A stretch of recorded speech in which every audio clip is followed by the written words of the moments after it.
Broadcasting from the business capital of the world, this is the Podcast Business News Network.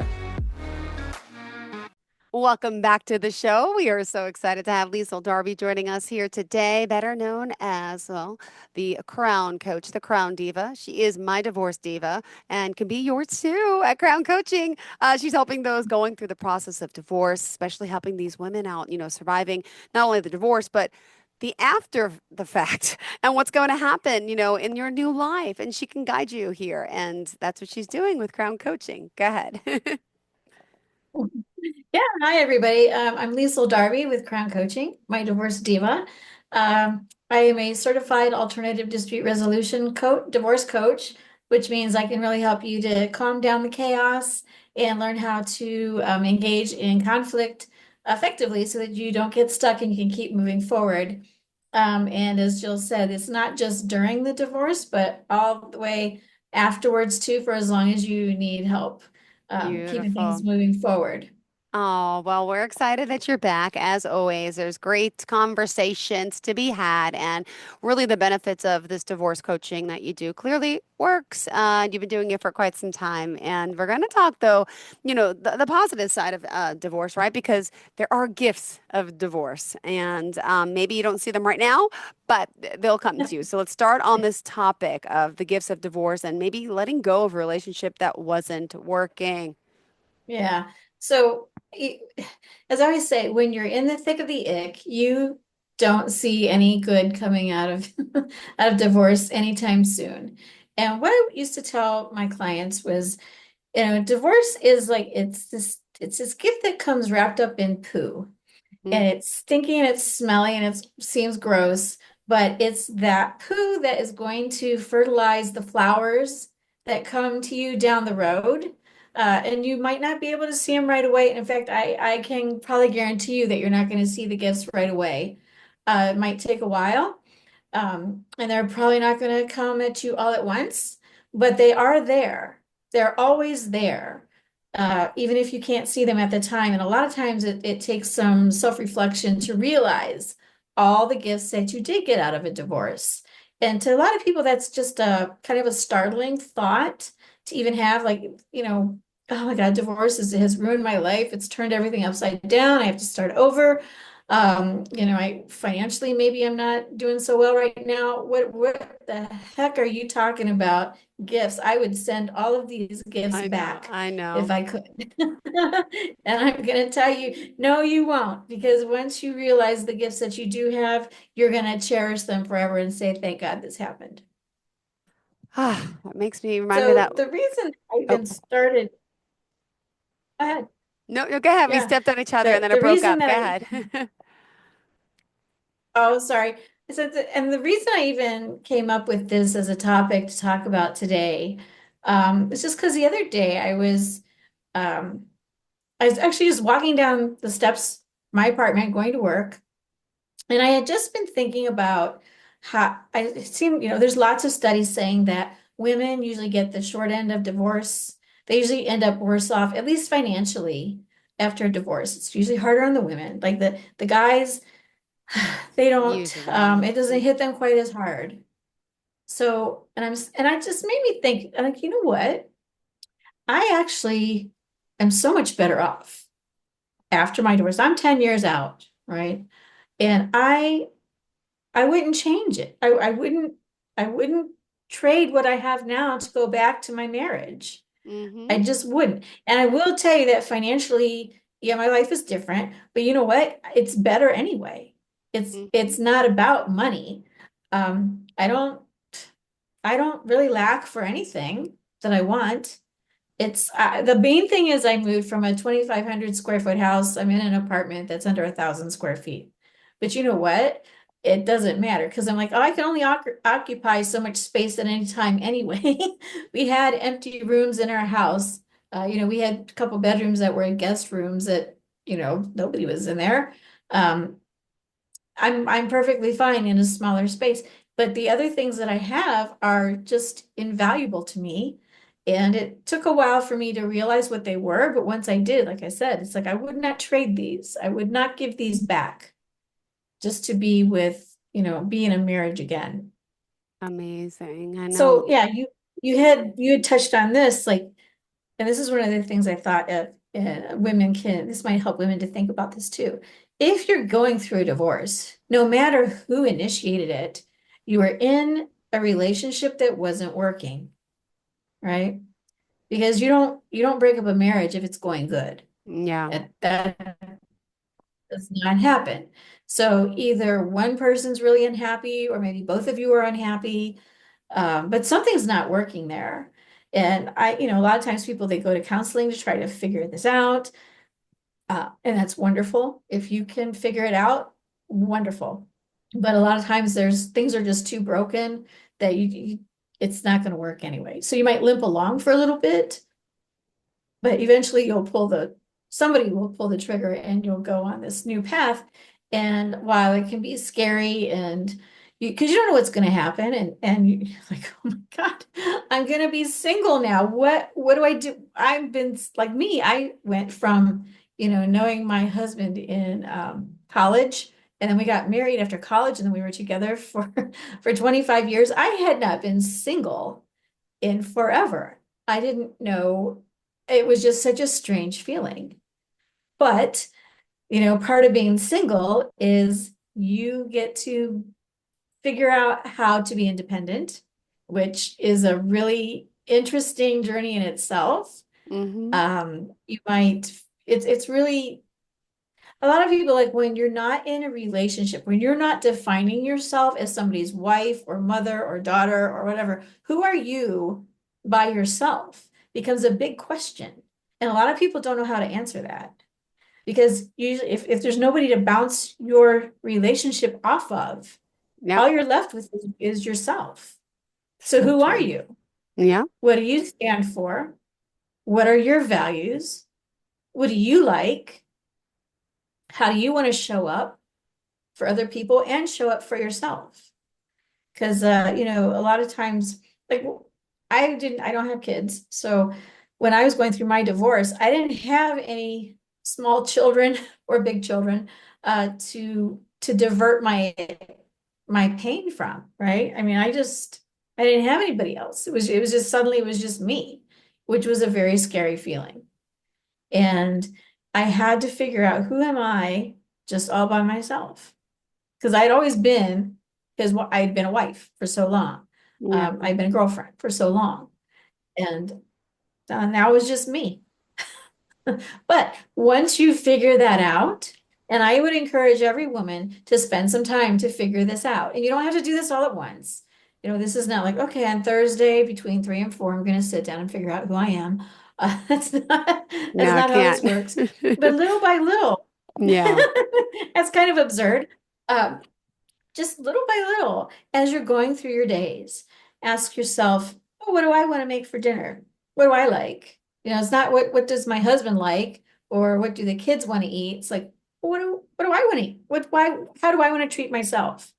Um, Maybe even in the way that what kind of clothes you like to wear. I remember my husband liked, for whatever reason, I think a lot of guys like this. If we were going out, he wanted me to wear like mini skirts and fishnet stocking, that whole look when I was younger. And I'm just like, I'm kind of past that. I was 48 when I ended up getting divorced. I'm like, that's kind of not my thing anymore. I don't want to wear heels anymore. That was a big thing. It's like, I'm not wearing heels because they hurt my feet. And but my husband always like, no, Yep. you can't go around in flats. That doesn't look sexy. Like, maybe Oh, I'm tired. I'm tired of looking sexy for you. yep, exactly. I'm sorry, but a Yeah. lot of women have dealt with that. Yeah, Oh it's yeah. a lot of us, all of us, I think, married or not. And it's just, this is, yeah, it's just a shame. I just can't stand that. But see, now I'm getting angry. We go through the anger phase and then we're okay. But yeah, But I like to talk about this for a minute, good. because how much of how we presented ourselves or put ourselves together was for somebody else, right? Mm-hmm. Was for a guy. Now, I will tell you that women like to dress for other women, and that's a whole different thing. Uh, but just the expectation of, if I'm out with a guy, he wants me to look a certain way because he wants me to be his arm candy. Yeah. At first that's flattering when you're young, it's not that big of a deal. But as you get older, or it's longer you're with somebody, it's like, you know, I want to wear jeans and a sweatshirt and sneakers. Oh my gosh. Yeah. I just want, and for whatever reason, he thought I should wear like really heavy makeup. Like we grew up in the 80s where, at MTV people, everybody was wearing lots and lots of makeup and, very defined eyes and, bright colors and all that stuff. It's just like, not really my thing. But you can come back to yourself and just figure out, what do I want to do? What am I comfortable with? I don't have to be pleasing anybody else right now. And I just think that's a very healthy thing. Take a step back, find what you like, and take it from there. So let's see what else. Yeah, so I guess my point with that is all at once, but they are definitely there. And I think one of the big ones, like I said, was recognizing that now you're no longer in a relationship that doesn't work, and it frees you up if you choose to welcome in something new. Now, I will preface this by saying, please don't run right out into another relationship right away. Please don't do that because you're not ready to do that. And how people will sometimes say, well, how come I keep attracting or falling for the same kind of guy? Like they start out great, they're all sparkly and funny and stuff, but pretty soon they're criticizing me, or they're putting me down, or they're not treating me right. Why do I keep attracting these kinds of guys? Until you figure that out, you're going to keep doing that. So take a break, do some work on yourself, whether you go to therapy or work with a divorce coach or somebody, or even just some quiet time, journaling, meditating. Figure out what it is about that kind of person that you are attracted to, and then learn to spot the signs. Okay. Yep. So you got to, if you want something different, you got to do something different. And that's why I also said maybe treat dating, if you want to date just for fun, like don't be looking for your second husband or anything like that, but look for your green flags and your red flags. And when you see the red flags, practice walking away. And red flags come out often, but I think you look past them because you're in the state of like the new, ooh of someone. But they're there early on most times, I think. Yeah. They're always there. And think about this. Most people are on their best behavior when they're in a new relationship. Like right at the beginning, you should be on your best behavior.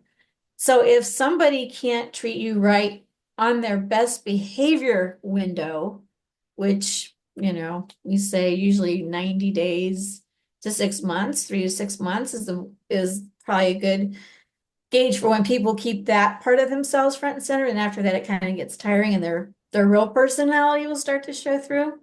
Mhm. So that's why we also say date a while before you decide to get married again. Yeah. Because you want to make sure you're seeing the real person, not just their best face.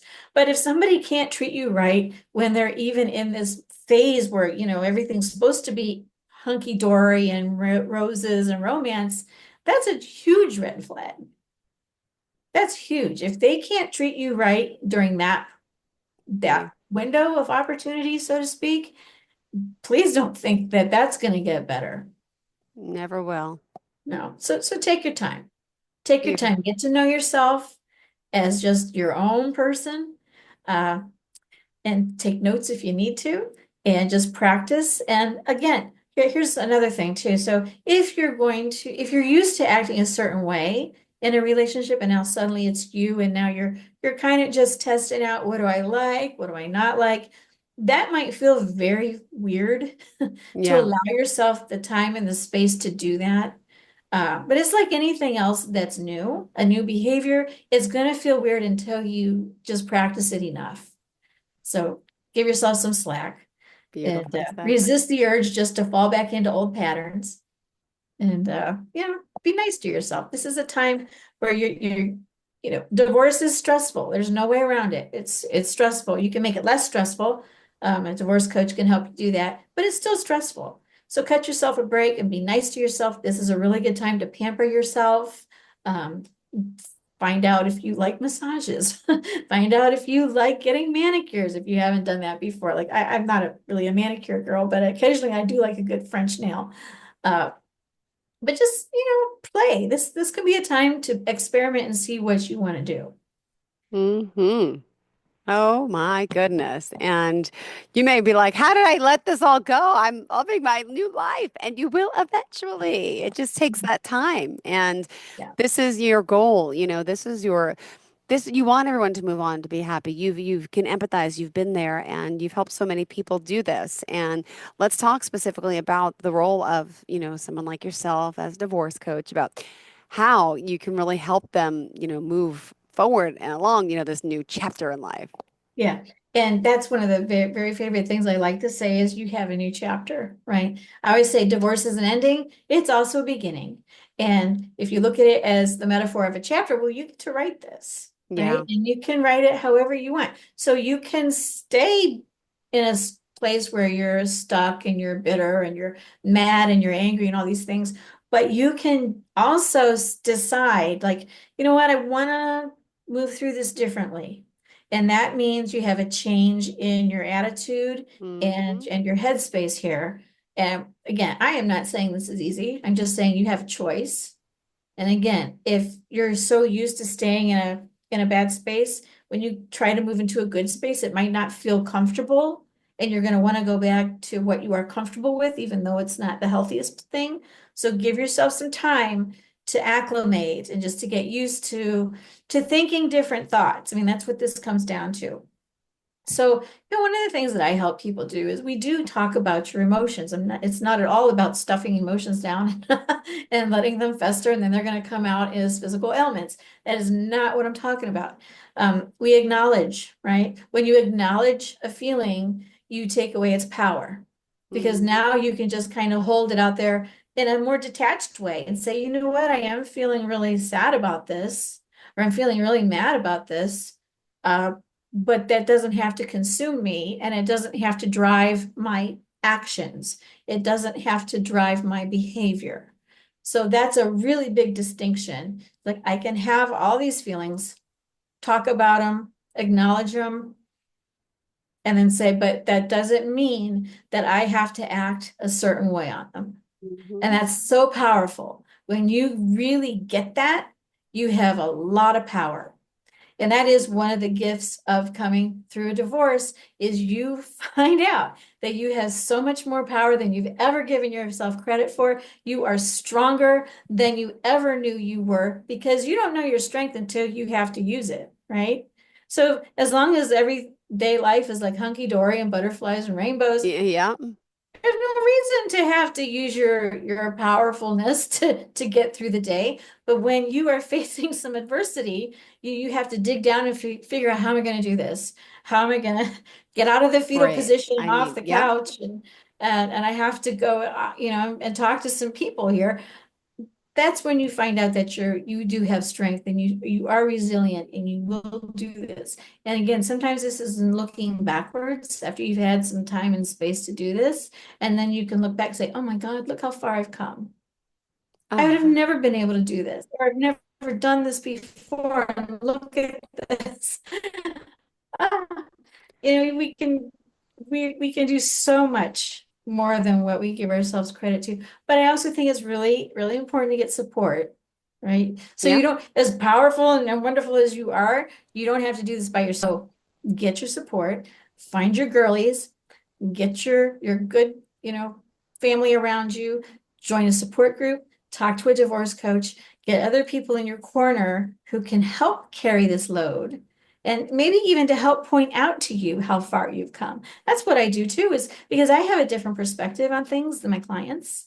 I'm objective. I can see how much progress that they've made. I can see how far that they've come when they might not notice it, and I can point that out to them. We can celebrate that together. Beautiful. And then, it's like I said this thing last time, the Winnie the Pooh quote, but I actually have the whole thing just pulled up. It says, always remember you are braver than you believe, stronger than you seem, smarter than you think, and loved more than you will ever know. I love it. Oh, But it is. And it's that true. I'm sign, my gonna, sister gave that to me when I was pregnant. because Oh yeah. I was alone with my first child, and I was just like, all right, yeah, I am brave, I'm strong, I'm smart, I could do this, but You need it's true. somebody to point that out every once in a while. I'm trying to pull up a quote. Where is it? Oh, here it is. It's on my phone too. And this is one of the things that struck me why part of the reason I named my coaching practice Crown Coaching. And I love this. It says, she felt something click inside. She suddenly realized she was no longer available for careers, relationships, or thoughts that were not in alignment with her highest expression, desires, and truth. Her Mm, worthiness had grown roots, and she was now unshakable in the belief that she was worthy of a life of magic. And she knew that the only person that could give her that was herself. So she put on her crown and got to work. oh, I love And I that. can't read who it, Elise Sant, At least we're trying to give credit where credit's due, but yeah, I didn't come sometimes you up with that, can't. but I love that. She put on her crown and got to work. Ah, And we that all is have a crown. Everybody has a crown. And part of what we do is, part of what I do is help you find your crown if you've lost it, or if you think you don't have one, and put that on your head and feel the power of it. Because when you wear a crown, you put off a different kind of energy. And so yeah. you attract different kinds of things. But we all have crowns and we're all worthy of a crown and we're all worthy of a life that reflects that. Beautiful. Beautifully said. Oh my goodness. All right, we still have a few more minutes left in the show, and Okay. I want, also people to know, my divorce diva. It's crown coaching, hence very titled, very apparent. We're talking about putting the crown on, and that's how you got the name, I'm assuming. Did you know? How did you name the business Crown Coaching? Because this is fine. I go to a networking group for women. We're a small group and it's called Working Women Connection. But for us, we use that to stand for We Wear Crowns. And we actually wear tiaras during our meeting. And it's so fun. It just puts a different energy in the room. Um, and I was all about wearing a crown anyway. I worked for a different company before this, where I was a coach. I was a communication coach for moms divorcing narcissists. And I taught a Zoom class every week on different ways to handle this. And I always wore a tiara. And I encourage my students to wear tiaras too. And usually the majority of them would. And if it didn't have one, I would say go on Amazon, search for crowns. They have them in all price ranges, like $7 up to, if you want real stuff, that's a different story. So, but buy a crown or make one. I had people one lady, she took bright pink Post-it notes and made a crown because she didn't want to be in class that day without her crown. Other ones had little girls who had crowns from like Disney World. They would go and put those on. So we were all about the crown. And then after I got out of that, and then I found this group, I'm like, oh my gosh, they are my people because we wear crowns. And it's just, I just believe in the metaphor of it so much. And there's power in having a crown on your head, whether it's physically apparent or not. I mean, I would tell people even before they were going to go into court, like, put your crown on. Remember who you are, right? Wow. Remember who you are because we were all born with crowns. Oh, I love that positiveness in you. And we're going to wear our crowns out today. And, when it comes to this process of Yep. working with a coach, normally how long does it take for someone to go through the process? I mean, I'm assuming it's different for everyone, so maybe it's not the best question, but normally on an average, if you can help someone, Yeah. guide us through. Yeah. Average, maybe like 6 to 8 sessions. It depends actually kind of like when you come to me, because some people come when they're just thinking about divorce. Different conversations you have than if you're in the thick of the ick versus even when you're done and now you're dealing with co-parenting issues, maybe even after the ink has dried. But let's say you come to me, you are in the middle of it and you find me and you're like, I just need I just need some help with making proposals and getting through either mediation or working with attorneys. Can you help me with that? Yes, I can. Or let's say you're done, but now you want to envision, like, my favorite part is, what do you want life to look like? So typically 4 to 8 sessions. It's not a forever thing. Although if you need more than that, certainly can do that. And some people like they'll do maybe 8 sessions and then they taper off for a while, and then they'll contact me if they just need maybe a one-off, like something really stressful is coming up, or they've hit a snag, as the parenting thing goes on for a long time, and maybe things go smooth for a while and then maybe something changes. And then they need some help with just maybe a particular problem, something like that. So the answer to your question is average, maybe 8. But it's really individualized. It just depends on where you are and what you need. Beautiful. And you're here for everyone. And if we want to reach out to you directly, how do we do so? MyDivorceDiva.com. My contact information is there, and about my services as well. And I would so love to work with all you beautiful ladies. Not all of you, that would really drown me, but Got it. but please, if you think you could use some help with finding your crown or putting it back on, and remembering who you are, and getting some good strategies on how to deal with getting you through the divorce with as little problems as possible, I'm happy to help you. I'm here. Beautiful. Thank you so much. Pleasure having you back as always. Always great speaking Yeah, with Jill. you. And too, looking Jill. forward to the next topic of conversation as always. And hope you have a great day. And let's enjoy it. Let's be You thankful, be too. grateful. We are alive and well. And one thing my mom always said, my mom was, unfortunately, she passed 8 years ago, but she always wanted to divorce Oh, my dad, but she was too scared. Bad yeah. relationship, horrible. And the one thing that always held her back was her home. It was my house. I made this beautiful house and my everything, and I understand that. And then same thing happened with her sister, but her sister didn't care about the house. She was in a bad relationship. She left. She started living in a small apartment. She kept telling my mom, it's not going to matter. You trust me. I don't miss my house. I'm happier. Like my mom could never get past that. So I know there's a lot of women out there probably say the same thing, as you work so hard for this your whole life and you may have to move, which I can understand and empathize, but isn't your happiness worth it? Go visit a friend that has a big house. Maybe we'll talk about that next time. All right. The house is a huge issue. I know it is. All right. Thank you Huge so much. issue. Bye bye.